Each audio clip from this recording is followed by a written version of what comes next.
Good morning, Abundant Life Church. This is Pastor Chris, and today we're going to be looking at Romans chapter 2, verses 17 down through 24. Remember Mike Tyson, the boxer, once at a press conference, these things, the reporters would ask him questions, but they would always start by saying who they were and where they were from. Mike Jones, New York Times, that type of thing. Well, one guy introduced himself as being from UPI. United Press International.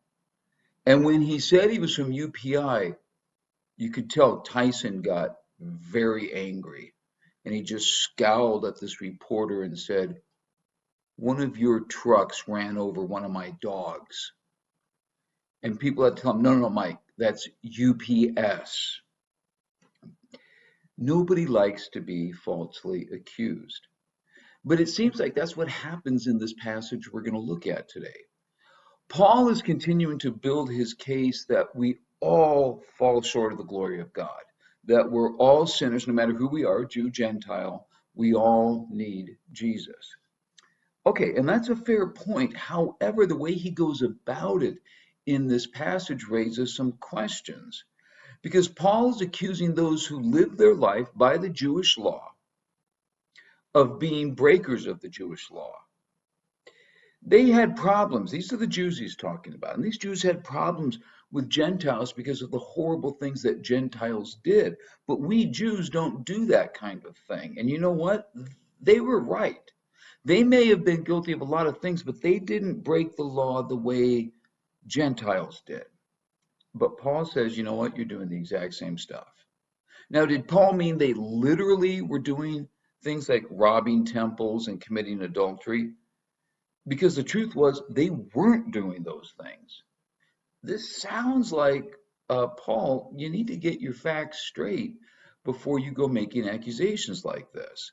So let's start here. Let's look at verses 17 down through 20, because what Paul's going to do here, he's going to set up what's known as a straw man argument. This is where he's saying, hey, if this guy does this kind of thing, Paul's setting up the straw man argument. And his straw man is somebody who prides himself, a Jew who prides himself on how he keeps the law of Moses because he thought that law was going to get him into heaven, going to make him right with God. So let's look at 17 through 20.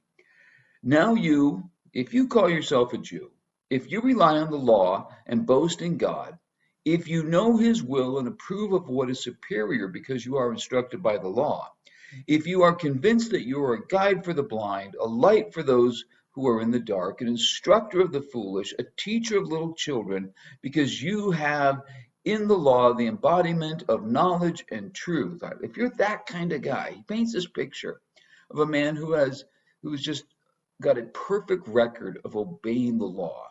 So God is going to have to let him in. Now, you might be saying, yeah, but that's not how it works. Okay, we know that. But what if somebody did manage to never sin, to never break the law? Now, this straw man that Paul is setting up would say, okay, well, God owes me heaven now. Paul's straw man has relied on God's law so much and is so steeped in it that he's become a teacher to others. Of course he's going to heaven. Of course God owes him heaven. Look at all that he's done. Not only has he never sinned, but now he's teaching others to be as perfect as he is. And he's more than happy to point out where others are wrong and where others have sinned. He's not like those awful Gentiles who don't care how they live, don't care what they do. You can see the problems right now.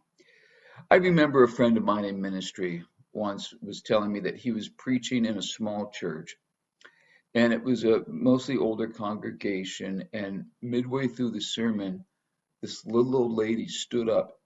You have to understand, she interrupted the sermon and said, "Young man, in this church, we use the King James Version." Now, I can probably guess that she didn't have a criminal record, that she was probably pretty low on sins. Were there any other issues here? Yeah. Paul says that in reality, this straw man that is so perfectly grounded in the law of Moses, is just as guilty as the people he was accusing of sin. All right, look at verse 21 now. He's been saying, if you have set yourself up this much to be a keeper of the law, what have you. Verse 21. You then who teach others, do you not teach yourself? You who preach against stealing, do you not steal? You who say that people should not commit adultery, do you commit adultery? You who abhor idols, do you rob temples? Let's take adultery, for example, right there. I can tell you right now, I can look right into the camera here and tell you, in all complete truthfulness, I've never committed adultery. Never have. And I have evidence for that. The fact is, I'm still alive and Debbie's not in jail. All right. So I can look at that and say, oh, these people who cheated on their wives, I've never done that. And this Jew that Paul is talking about here, this straw man, is just like me. He's also never done that. But Paul says, you're just as guilty. You're just as guilty of doing the same thing. Haven't you committed adultery? And the answer is no.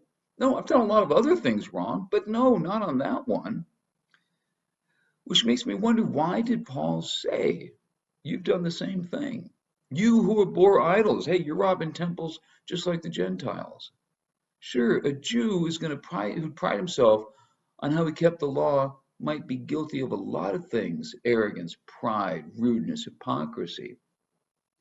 But adultery or stealing or idolatry, that's just it. They weren't doing those things.